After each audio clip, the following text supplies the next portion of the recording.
And I've got the Supercharge Your Health book, which has a lot of formulas in there and a lot of advice on how you should use PEMF therapy. So it's very safe to do on your own. You don't need a physician because, first of all, you have to find one who knows anything about it, which is not easy. And doctors, conventional doctors, certainly pediatricians as well, know nothing about this stuff. Because as we know with a holistic medicine or functional medicine, there aren't that many doctors who do this. Certainly not in pediatrics. Yeah, and I think that's hard to find someone. But I think at least my personal opinion on a lot of this stuff is like I would, if I could, if I was, doing this, I would love to find somebody to at least do a couple of sessions or even one session, just to kind of show me how to use it and kind of work with somebody, or maybe a couple of sessions just to make sure that we're doing it right. And then, but yeah, I think there are a lot of, there's so many things out there that you can do on your own. But as always, it's nice if you can do it in guidance of someone that really knows what they're doing. Welcome to the PEMF Effect, where breakthrough science helps take control of your health. I'm Dr. William Pawluk, and I'm here to guide you in tapping into the power of PEMF therapy for recovery, vitality, and total body wellness. From overcoming chronic pain, optimizing brain health, boosting energy, and aging with strength, this podcast is your path to cutting-edge solutions for lifelong well-being. If you're ready to move beyond symptom management and tap into your body's natural healing ability, you're in the right place. Let's dive in. Today's episode is a previously recorded session from a summit where I was a guest speaker. Welcome back to the ADHD, Autism, and Chronic Disease Parenting Summit. I am here with the awesome Dr. William Pawluk, who is an author of multiple books, one being Magnetic Therapy in Eastern Europe, another Power Tools for Health, and Supercharge Your Health with PEMFs. He's also the host of the Pain Solution Summit and Healing with PEMFs. Thank you so much for being here. You're very busy. Thanks for inviting me and having me share with your family now. This is your bigger family, extended family. Exactly. So let's start with PEMF, because I'm not sure that everybody even knows what that is, pulse magnetic field. So let's, I think, important to start with the basics. And I also think it's really interesting because you were just telling me you started as you are a family physician, and you've moved into this. So let's learn a little bit about that. And then I'm going to be curious about your transition into this work. But let's start with the basics. Sure. We'll start with the basics of where I came from and let's say what PEMFs are, because I don't think people know what that means. Start with that. So yeah. PEMF stands for pulsed electromagnetic fields. So people have heard about EMFs often. They probably have heard more about EMFs than they have PEMFs. And EMFs are cell phones, Wi-Fi, all that kind of communication, Bluetooth, etc. That's the kind of things that we worry about. And in a sense, that's the elephant in the room. So that's a good thing to get that out of the way first. Mm-hmm. So PEMFs are completely different than EMFs. EMFs are designed to be broadcast. They're broadcast into the environment. So they're what we call open loop. They don't come back. And because they're broadcast, they're designed for other purposes. They're designed for communication. And most of those signals tend to be microwave signals. And a microwave signal broadcast to the environment doesn't impact us the way a microwave signal does in a microwave oven, but they're the same. The difference is in a microwave oven, it's all enclosed in a place where you can cook things. Well, essentially, microwaves cook. And so even in the environment, they cook. And the reason they cook is because they get absorbed by the body. The microwaves are extremely short wavelengths. And because they're extremely short wavelengths, they cook. If humans are exposed to very long wavelengths, like light typically, then they go through the body. They don't get absorbed. So the difference then is absorption versus non-absorption. Now, PEMFs, pulsed electromagnetic fields, are created by current flowing through a wire. And that wire could be shielded. In other words, it's not touching you, so it's not going to burn you or electrocute you, right? But instead, the current flowing through that wire then produces a magnetic field that's perpendicular to the flow of the current. So if this is the flow of the current going like this, right, then the magnetic field is being produced perpendicular to it. So every time the wave of the current goes up, the magnetic field goes out. So they go together constantly. So you can't separate them. Impossible to separate them. But we know that magnetic fields have actions in biology. And because they have actions in biology, then we're using the principle of the magnetic field being produced by a current flowing through a wire to go into a person, into a body. And then that action then creates all the benefits of PEMFs or magnetic fields in the body in a controlled way. So one is an open loop and one is a closed loop. So basically, the magnetic field is produced with a wave going out through the wire, and the magnetic field goes out and comes right back on itself. It collapses. So it's out and collapses, out and collapses. So it's a closed loop system. Again, that creates safety, so you don't have the same risks that you do with open loop systems. Now, we do have microwaves that we use in medicine to burn warts, right? To burn lesions on the skin, et cetera. So we use that principle, even though it's produced in a way that essentially emulates what happens in a wire. Although most of the devices that do burn are really, in a sense, broadcasting as well. So they're really not PEMFs in the same way. Basically, the bottom line is the PEMFs are extraordinarily safe and they're designed for healing purposes. So I want to come back to that in a second because I think that's going to be really interesting to chat about. I'm curious first. I mentioned it before. So what was your path from, being a family physician to transitioning to really work with, pulse magnetic fields? Because, for me as an integrative practitioner, I don't feel like I'm very woo-woo or out there. I just really feel like, this integrative medicine stuff really called to me and it was really interesting. And so I'm curious if there's an experience or what kind of led you to start working in this field. Was it some research that you did, something that happened for you, a patient that you saw? Sure, exactly. So as a family physician, I started a medical group of family physicians. I had 14 family physicians that worked for me or with me. So we were a group of 14 family doctors. And as a family physician, I did pediatrics. I did pregnancy, work with women in pregnancy. Now, at that time, I was trained at McMaster University in a family medicine program. So I did family counseling. I did the whole 9 yards of family. McMaster in Canada? Yes. Oh, yeah. I'm from Toronto, actually. I didn't know that. It's PR. Yeah. TO. So I lived in Toronto for 6 months. And then I went to McMaster for about 4 years, spent about 4 years at Mac. And drifted into the U.S. because of job opportunities at that time, 1970, 74. So moved to the U.S. And I was working in a group practice setting, and we had a couple patients who almost died from gastric bleeding. So we rounded as a group on our patients. And we had, again, in a very short period of time, had several of these incidents. And I said, well, this is stupid medicine. We're almost killing people with ibuprofen. The common cause was ibuprofen. And we're almost killing people with ibuprofen to manage their pain. Well, the pain won't kill them, but the ibuprofen will. Not everybody, obviously, but these were chronic ibuprofen users. And we now know that there are about 16,000 people a year die from ibuprofen with gastric bleeding and kidney damage. So it's not innocuous at all. But I said, well, that's a stupid medicine. What do I do instead of using ibuprofen? Or at that time in the early 80s, codeine or narcotics. Mm-hmm. In the early 80s, we went like this with narcotics. I mean, that was a last resort as a narcotic. And then the government decided that nobody should be in pain. And they said we should have everybody be pain-free and then use whatever you need to do to have them be pain-free. Well, that started this whole sort of epidemic of codeine use and narcotic use. Well, I said, well, I don't want to do all that. How can I do pain management if I can't use these things, these tools? And I said, I'm going to study acupuncture. So I went through a UCLA program for doctors for acupuncture, spent about a year to 2 years doing the training. And at the end of that, in 1990, I'm going to go out and do acupuncture. I'm going to solve the problems of the world and take care of all these pain problems with acupuncture. And everybody said, what's that? I said, well, acupuncture is an Oriental, Eastern European, Eastern Asian practice. Well, I don't want needles. So I said, well, I can't do acupuncture. I spend all this time doing training, but people don't know what acupuncture is and they don't want needles. So how do you do acupuncture without needles?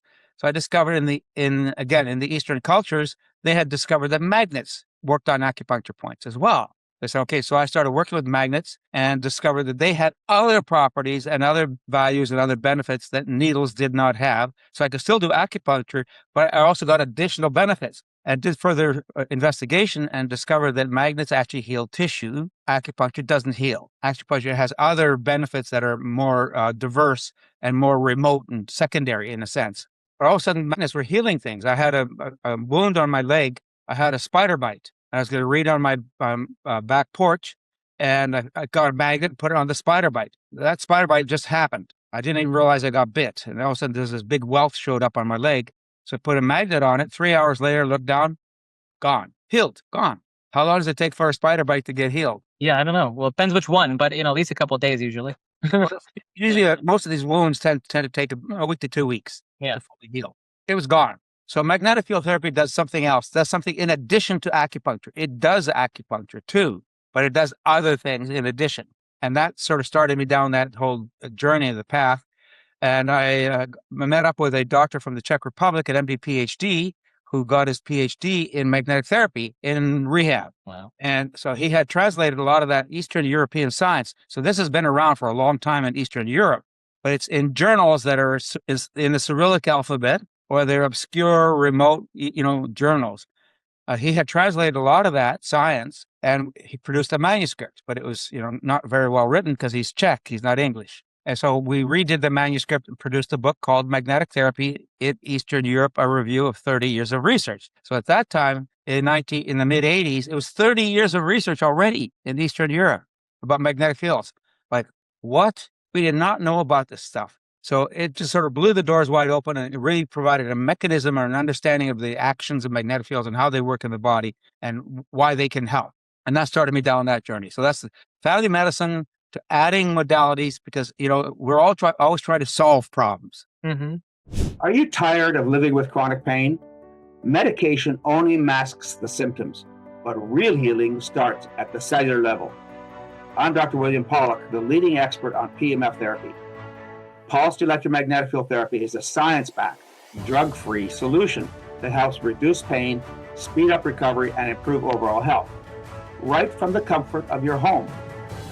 Take advantage of an exclusive 10% discount on drpawluk.com PEMF systems. Visit drpawluk.com, that's drpawluk.com, to register and claim your savings. This limited time offer is available only to registered listeners. Don't miss your chance to experience the benefits. Terms and conditions do apply. Don't just manage pain, transform your health. Visit drpawluk.com today, and let's get started on your healing journey together.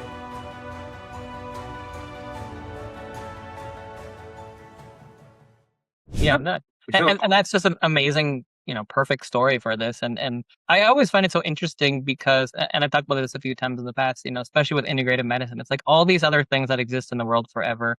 And here, in America, Canada, it's like way out there and woo-woo until it isn't. Acupuncture is woo-woo, and now it's in every hospital.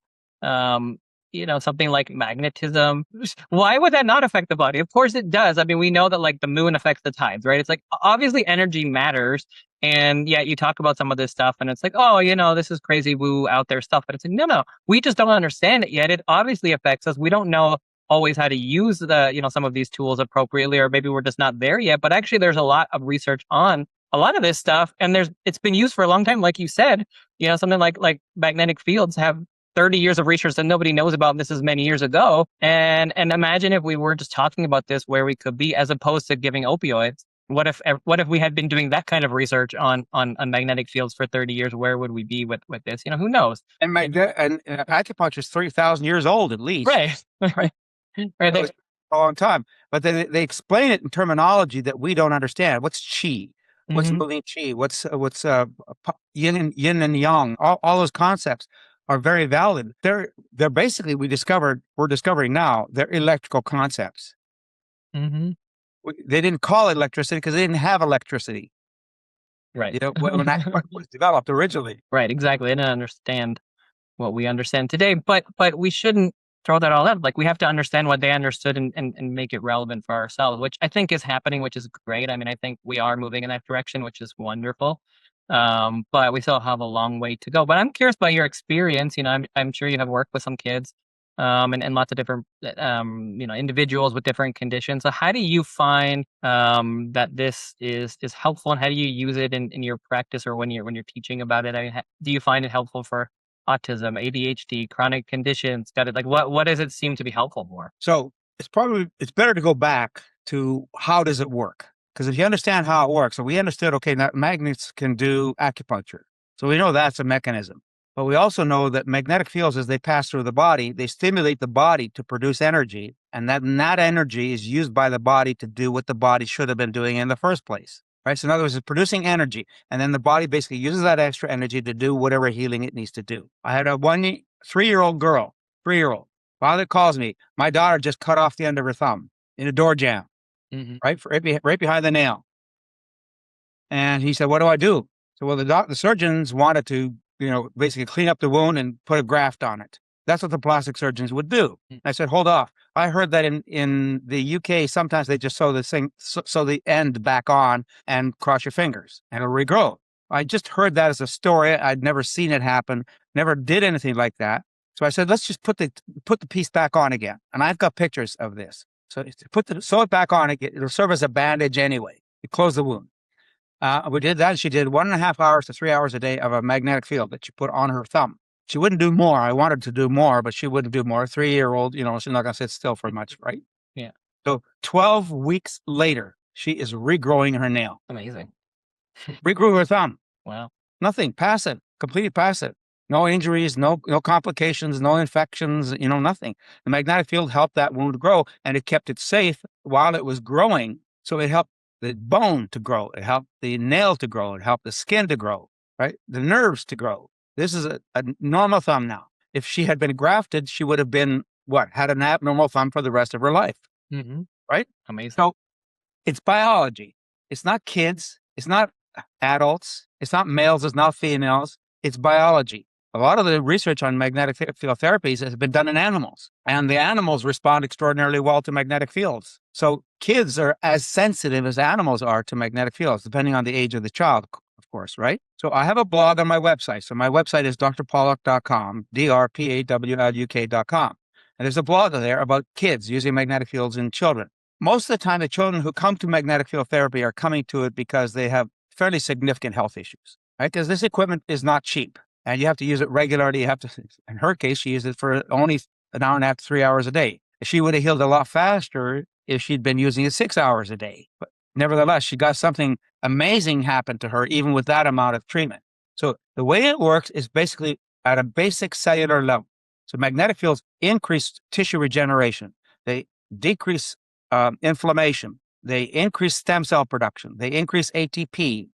Increase nitric oxide. In my book, Power Tools for Health, I outlined 25 mechanisms of action of magnetic field actions with the science. I actually have 500 references in that book. It gives you the science on how it works. And then I review about 50 different health conditions that magnetic fields work for. Wounds are clearly one of the most important ones, but beyond wounds. So now, to go back to your question, how do you deal with the kinds of things that we often deal with that are difficult in medicine to deal with? So infections, clearly, magnetic fields help those tremendously. So you can heal an infection in typically about half the time with magnetic field therapy. You can treat the brain. So we have, in autism, the problem with autism, let me ask you this question. Is there a cure? I mean, I think in some cases there are things that we can do to improve the symptoms or get them to, take away the diagnosis. I think it depends on what the reason is that they have the symptoms in the first place. So basically, my understanding, and the way I look at it, at least, autism is basically an intrauterine problem that manifests after the children are born. And we know that women who are pregnant have over 200 toxins and chemicals in their bodies. First haircut in a baby, you do the same testing, and that first haircut, there's over 200 toxins and so on in their hair. It's locked in already. So we know they're in a sense being poisoned. But we also know that all of us have to detox. We have to metabolize and detox. And we know that a lot of children with autism, and that's been pretty well established now, they have detox problems. They can't methylate adequately, or they have other sort of detox pathways that are blocked or incapable of doing the work they need to do. And so therefore all the stuff backs up and then poisons the brain and then produces the autism. So the autism then is aggravated by life, aggravated by sensory inputs. And we have a huge amount of sensory input in our environment these days, right? And then aggravated by EMFs and so on, and food sensitivities, and the list goes on and on and on. So you can help the symptoms, but you can't reverse the problem because it started in utero, and the biology, epigenetics and to some extent genetics, but epigenetics on top of genetics that is causing all of these changes in these children. Then what we're doing then is basically managing symptoms, right? We're managing behavior, managing symptoms. And so PEMFs can be very helpful for that. We have a device called the Flex Pulse on drpawluk.com. Flex Pulse has 10 frequencies in it.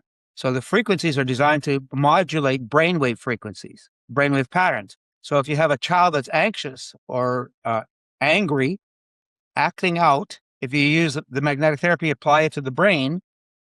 I had a woman, actually this is not a child, but a woman who was in my office who had horrible anxiety, and she had it for most of her life. I put one of these coils in the back of her neck. She sat down, and within 2 to 3 minutes, she was pacing. She was up and pacing.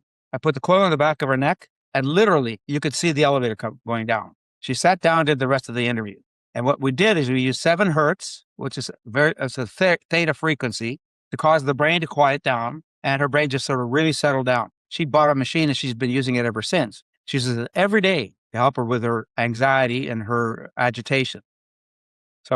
So with autism, then we can basically wake people up. So brains that are in brain fog and too sedated, too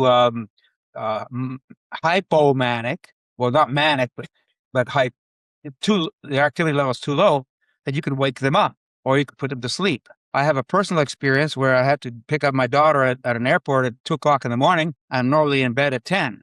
So I had to stay awake, but I didn't want to have coffee, because if I had coffee, I'd be awake the rest of the night. So what I did is I took that Flex Pulse, put it on 14 hertz or 23 hertz, which is the wake frequency for the brain, put it in the back of my head, did it for 23 hertz, and it kept me awake the whole time.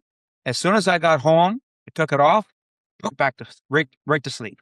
Unlike the drug. Your body was designed to heal, but illness, chronic disease, stress, injury, and time can slow that process down. What if you could restore your body's natural ability to recover, recharge, and feel its best? The key to healing is giving your body the energy to repair itself. PEMF therapy does exactly that. Recharging your cells, improving circulation, reducing inflammation, and helping you function at your best. For decades, I've studied this technology, worked with hundreds of medical professionals, and helped thousands of people reduce pain, regain energy, and take control of their health. However, not all PEMF devices are created equal. No one size fits all. We offer personalized consultations so you can find the right device for your needs, backed by real science and trusted results. If you're ready for a real solution, let's talk. Schedule a consultation at drpawluk.com. That's drpawluk.com, because real healing starts at the cellular level. It's fantastic. And I'm curious, I guess, just to finish up here, people might be listening to this and they're, curious about doing it for themselves or for their children. And I'm curious from you how many practitioners or how easy it is to find somebody to work with. Is probably not super easy. And I'm also hearing from you there's some things that you can kind of do on your own. So is this something where you would recommend working with a practitioner and then maybe, continuing on with something that you have on your own, or is this something that people could actually just do on their own if it's safe enough, or what do you recommend for? Extraordinarily safe. PEMF therapy is extraordinarily safe because it's essentially activating the body's own processes. It's stimulating the body to do what it couldn't do or should be doing on its own. So you're waking things up. And as I said, with the healing work, as you stimulate the tissues, you stimulate for a while and you back off. Doing treatment in a doctor's office works for short-term benefits. So you can do treatment in a doctor's office to show you that it's doing something. For autism, it's a lifetime condition. So you're probably going to need help for the rest of that person's life. So they should own something, and they can buy equipment on our website. You can go to doctor's offices, and there are lots of doctors who are doing this. You have to find them, unfortunately. And they're not widespread, and often they're not pediatricians, right? They're not necessarily doctors who have a particular specialty in this. But we have a huge amount of material on drpawluk.com, and I've got the Supercharge Your Health book, which has a lot of formulas in there and a lot of advice on how you should use PEMF therapy. So it's very safe to do on your own. You don't need a physician because, first of all, you have to find one who knows anything about it, which is not easy. And doctors, conventional doctors, certainly pediatricians as well, know nothing about this stuff. Because as we know with a holistic medicine or functional medicine, there aren't that many doctors who do this. Certainly not in pediatrics. Yeah, and I think that's hard to find someone. But I think at least my personal opinion on a lot of this stuff is like I would, if I could, if I was, doing this, I would love to find somebody to at least do a couple of sessions or even one session, just to kind of show me how to Right. use it and kind of work with somebody, or maybe a couple of sessions just to make sure that we're doing it right. And then, but yeah, I think there are a lot of, there's so many things out there that you can do on your own. But as always, it's nice if you can do it in guidance of someone that really knows what they're doing. Well, it's depending on the problem. So if you have a child with cancer, that's one thing. If you have a child with osteomyelitis, that's a whole different problem. If you have a child with irritable bowel or belly pain, that's easy. There are very inexpensive, small magnetic devices that you can get that are easy to use, that battery operated. drpawluk.com has a lot of that information. If you have any questions, you could always email us, and we'd be glad to answer your questions. For children with more complicated problems that need more specialized equipment, that need more specialized advice, like children with like seizure disorders, or again, deformities or chronic conditions, ulcerative colitis, Crohn's disease. Magnetic field therapy and Crohn's disease is like, duh. Why didn't we know about this before? Right? Anuresis, magnetic field therapy is used for anuresis. Yeah, I mean, there's just, I mean, it makes perfect sense that it should be useful for everything. We just have to, figure out, or has been figured out, but I think we need, better knowledge on how to use it for these conditions, because why would energy and magnetic fields not be helpful for us? It's just, I mean, that is just common sense, right? To be. So I appreciate that you're doing this. I appreciate that you're bringing this to the world. I appreciate that you have used your degree to kind of go beyond and work on something that is seen as, or is not even, well aware of at this point, but the fact that you have a background that you do gives it a lot more credibility and relevance, which I think is really helpful for people when they are searching out, looking for practitioners, looking for information, which you're gonna, I think, come at, especially from your website, at a good scientific approach that really does balance the best of both worlds, which is important when you're talking about anything in integrative medicine, not to get too out there, but to keep it within the realm of science. And like, you did such a great job. You did a review of the research. You're bringing this information to people.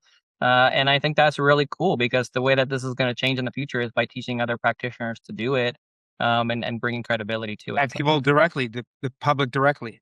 Yeah, exactly. So thank you guys, everyone, for being here. Thanks for being a part of this, and go check out drpawluk.com. Fantastic resource for this. I don't really know of any others. So I think this is the go-to place. So everybody should check that out. And thanks for being here, and we'll see you in the next episode. Thank you very much for having me, and I appreciate it. And will hopefully help a lot of people. Thank you. Thanks for joining me on the PEMF Effect. I hope today's conversation gave you new tools, insights, and inspiration to take control of your health.